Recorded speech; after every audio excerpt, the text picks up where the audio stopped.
Nous sommes en Europe et là-bas c'est l'Asie.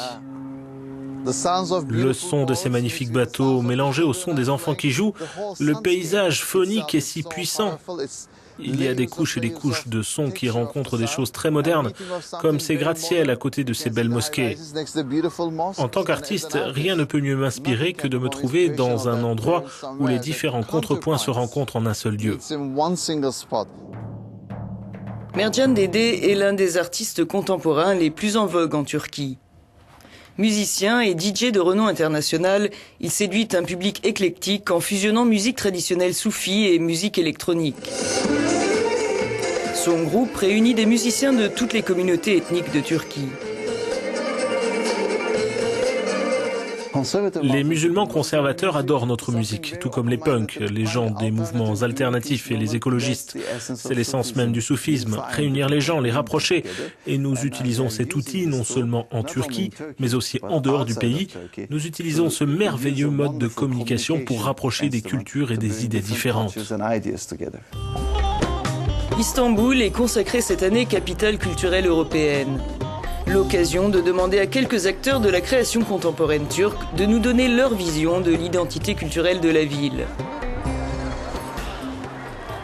Rencontre avec Bennu Gerede, photographe d'art et de mode. Rentrée à Istanbul il y a une dizaine d'années après avoir vécu longtemps à New York, elle trouve elle aussi une source d'inspiration dans la ville.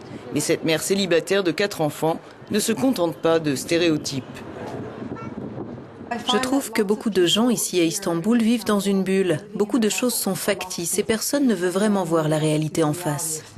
Sa prochaine exposition, Célébration de l'amour, est un plaidoyer contre les crimes d'honneur, souvent déguisés en suicide. La condition des femmes, un thème récurrent chez l'artiste. Ce sont des sujets que beaucoup de gens préfèrent ignorer ou ignorent à Istanbul et en Turquie. Ils n'en étaient pas du tout conscients il y a quelques années. Ça commence à changer. Artistiquement, je crois que c'est un très bon moyen de faire passer des messages. Titre de sa précédente exposition, Soumission. Istanbul 2010 ouvrira-t-elle le champ des possibles aux créateurs contemporains? La réponse est réservée. Beaucoup de mes amis et beaucoup de gens comme moi ont présenté des projets, mais aucun de ceux que je connais n'a reçu de retour positif ou n'a été accepté. Et franchement, je ne vois aucun projet de grande envergure, rien qui s'inscrive dans la durée.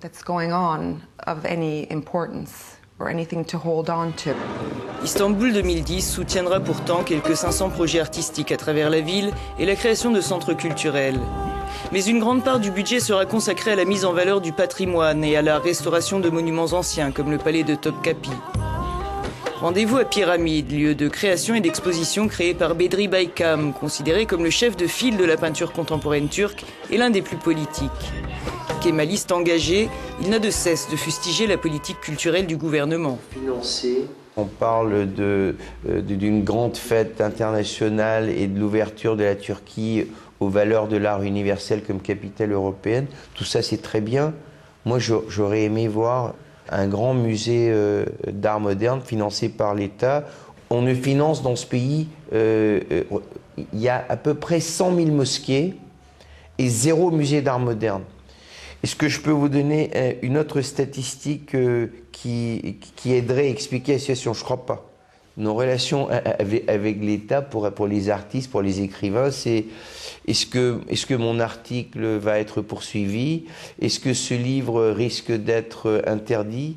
Nous avons plusieurs amis qui sont en prison, des académiciens, des écrivains, des journalistes qui sont en prison à cause de tout ce qu'ils ont écrit pour protester contre les politiques du gouvernement.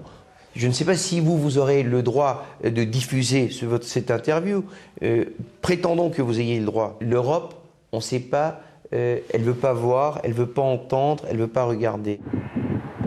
Créé en 2004, Istanbul Moderne est le plus ancien et l'un des 2 seuls musées d'art contemporain d'Istanbul qui repose surtout sur des capitaux privés. À sa tête, Oya Ekzajibashi. Dynastie industrielle, sa famille est connue comme descendant des pharmaciens des sultans, mais aussi pour ses investissements massifs dans la vie culturelle. C'est vraiment le secteur privé qui fait le financement. Dans les pays européens, c'est différent. Mais dans les musées des États-Unis, partout c'est la même chose. Et le gouvernement, évidemment, aide, la municipalité aide. Nous n'avons pas cette attente et nous sommes assez contents de ce qui nous est proposé. Pour la première fois cette année, le musée a consacré une grande exposition à un artiste turc contemporain, Sarkis, installé en France. Nous le croisons ce jour-là à Istanbul moderne. Il y a évidemment beaucoup d'artistes qui vivent en dehors du pays, qui sont parfois plus connus dans des pays étrangers que leur pays même. Mais la création est très très importante. Il suffit que vous passez juste 2-3 jours à Istanbul pour voir la ville qui vit 24 heures et pour voir cette création aussi. Fin du parcours dans les ruelles animées du quartier de Beyoğlu, poumon de la vie nocturne d'Istanbul. C'est là que se niche le club Babylone, salle de concert culte créée par la compagnie musicale Positif. Son label Double Moon a fait connaître Mertcan Dede et d'autres figures de la scène musicale contemporaine turque. Faute d'aide publique, nombre de talents se perdent dans une industrie trop commerciale, regrette l'un des fondateurs du groupe. Il y a une scène musicale très importante. Mais est-elle assez créative? Probablement pas, parce que ce genre de musique ne peut être joué que dans des salles où la préoccupation principale n'est pas commerciale.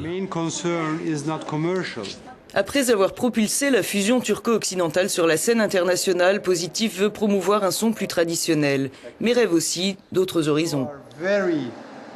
À l'ouest, nous avons l'Europe. À l'est, eh bien, ma foi, c'est le chaos. Et nous sommes juste là. De l'Irak à l'Iran, vous allez en Inde et au Japon. Nous sommes là, au centre du monde. En fait, nous pourrions combiner toutes sortes d'artistes du monde entier, les faire travailler et produire ici. Ce sera la révolution culturelle d'Istanbul quand ça arrivera vraiment.